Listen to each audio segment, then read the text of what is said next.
Hello everybody, today I am going to explain the Kerr effect. The Kerr effect is also called the quadratic electro-optic effect, and the basic principle of the Kerr effect is that we can study a change in the refractive index of a material in response to applied electric field. And the main Kerr effect is two types: AC Kerr effect and DC Kerr effect. It is the experimental setup for the Kerr effect. It is high voltage power supply and it is the helium neon laser, gives the unpolarized light, and it is the polarizer used to polarize a light coming from a light source. It is a clear cell. Here PLGFT element situated at 45 degree, and analyzer is used to determine whether the light is plane polarized or not. It is the detector. Here you can see detector is connected with the multimeter and we can note the current. When the polarizer analyzer are aligned in the same direction, then it gives the value of the I naught, and you can see the value of the I naught. And if we use the cross condition of this, in this situation the intensity of the laser light will be 0 or minimum on the detector. You can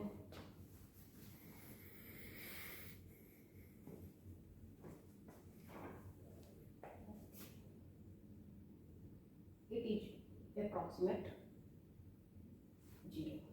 Now in this condition we can apply a voltage very slowly.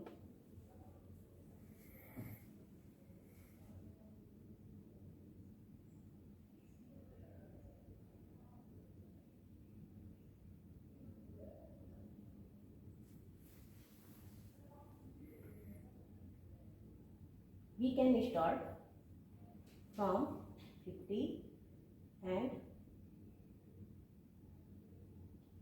take the reading till 1000.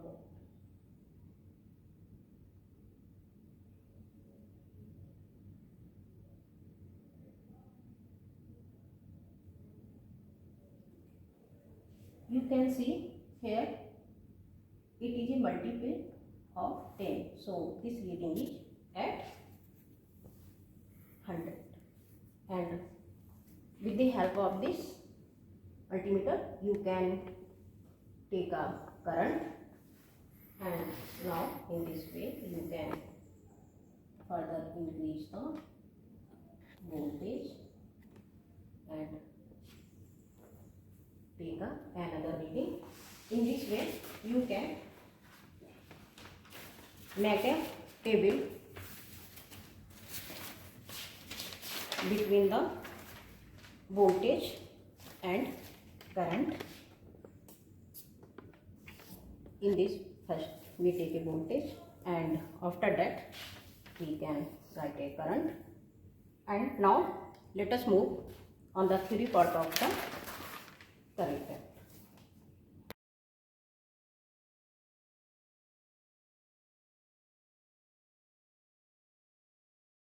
Let us start with the polarization. The polarization is defined as a phenomena caused due to the wave nature of the electromagnetic radiation, and you can say the phenomena of the restricting the vibrations of light to particular plane perpendicular to the propagation light is called polarization of light. The polarization of light may be divided in two parts. First one is the unpolarized light and polarized light. In case of the unpolarized light, the beam which has vibration in more than one plane is called unpolarized light. But in case of the polarized light, it has the vibrations in only one plane is called polarized light. You can see here it shows the unpolarized light. After passing through the polarizer filter, it becomes the polarized light. Now, the main property of the light is it has electric field oscillating in one direction, and polarized light is incoherent in nature. The intensity of the polarized light depends on the nature of the light used. In case of the polarized light, it contains both dot and arrow. The meaning of the arrow is here the vibration in the plane of paper, and if it contains dot, then the meaning of that the vibration in the direction perpendicular to the plane of paper. This is the symbolic representation of the polarized light on the paper. Since the PLZT element shows the double reflection, so we discuss birefringence. It is also called double reflection, an optical property in which a single ray, unpolarized light entering on an isotopic medium, is split into two rays, ordinary ray and extraordinary ray, each traveling in a different direction. One ray called the extraordinary ray is bent or refracted at an angle as it travels through the medium. It is E ray. The other ray called the ordinary ray passing through the medium unchanged. It is the ordinary ray, and the symbolic is O ray. Now we have taken here the calcite crystal. When unpolarized light passing through the calcite crystal, it's split into two parts, E ray and O ray. In double reflection, the ordinary ray and extraordinary ray are polarized in plane, vibrating at right angles to each other. Furthermore, the refractive index of the O ray is constant in all directions, but for extraordinary it varies according to direction because it has both parallel and perpendicular compound to the crystal optic axis. Now we discuss for the formula. The light wave whose field vector oscillates parallel to the electric field is called the extraordinary ray, whereas the wave oscillating perpendicular to the field is known as the ordinary ray. If the corresponding refractive index are designated by Na0 and N0, and L is the length in the PLZT element covered by the light, then the difference in optical path for the two waves is given as the optical path is equal to L into Na0 minus N0. This corresponds to the phase displacement D equal to 2 pi L upon lambda Na0 minus N0. Here lambda is the wavelength of the light in vacuum. If polarization is a function of the electric field strength E, and then phase displacement may be written as D directly proportional to E square into L. Now we can write the value of the D equal to 2 pi k L E square, where the 2 pi k is the proportionality constant and k is the Kerr constant. We know that the electric field can be expressed by the voltage V and electrode distance D, then the electric field equal to V upon D. If I0 is luminous behind the analyzer is obtained for the given experiment, I equal to I0 sine square D upon 2. The value of the I0 is here 67.15 microampere. When polarizer and analyzer are aligned in same direction and E is 0, then equation 3, 4, 5 equal to I upon I0 sine square pi k L V square upon D square. Solving this equation in terms of the B square, then the value of the B square equal to D square upon pi k L into arc sine under root I upon I0. Here pi is in radian by plotting V square versus 2 arc sine under root I upon I naught and approximately straight line is obtained and the Kerr constant can be calculated. At a particular voltage, the voltage and intensity reaches a maximum for the first time. In this case, ordinary ray and extraordinary ray phase shifted by 180 degree. Therefore, this is called the half wave voltage. And in case of the calculation, we will discuss first half wave voltage.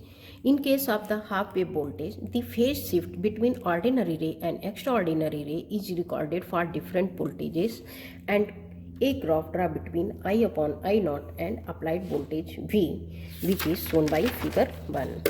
You can see here a graph draw between I upon I naught versus voltage, and with the help of this table we can draw a graph between I upon I naught and voltages. It is the voltage value and it is the current value, and with the help of the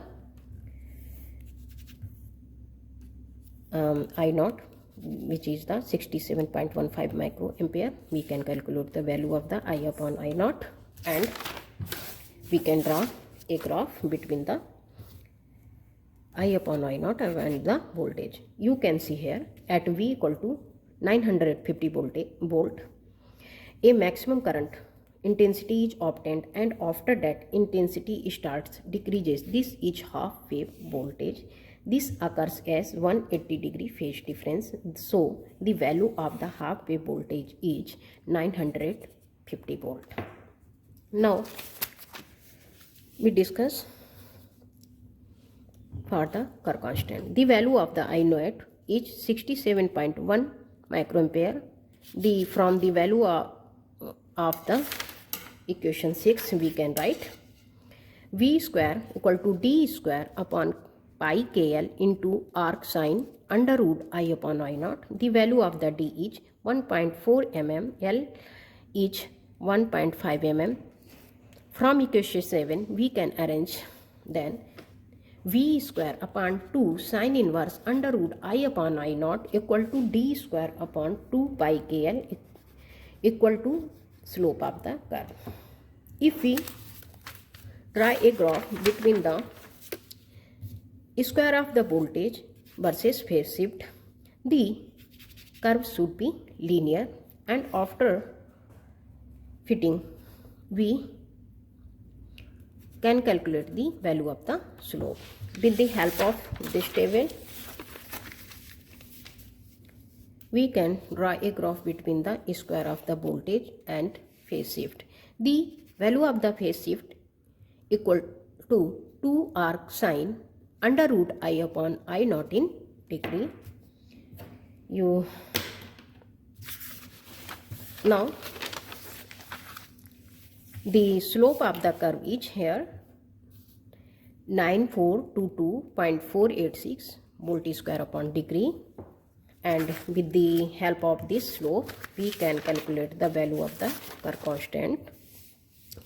And from equation 8 we can write K equal to D square upon 2 pi L into slope of the curve. Putting the value of the slope of curve and D and L, we can calculate the value of the Kerr constant, which is 22.07 10 to the power minus 9 meter per volt square. The results of this experiment is that the Kerr constant of the PLZ T element is measured 22.07 to 10 to the power minus 9 meter per volt square, and the half wave voltage of PLZ T element is 950 volts. Thank you for watching video.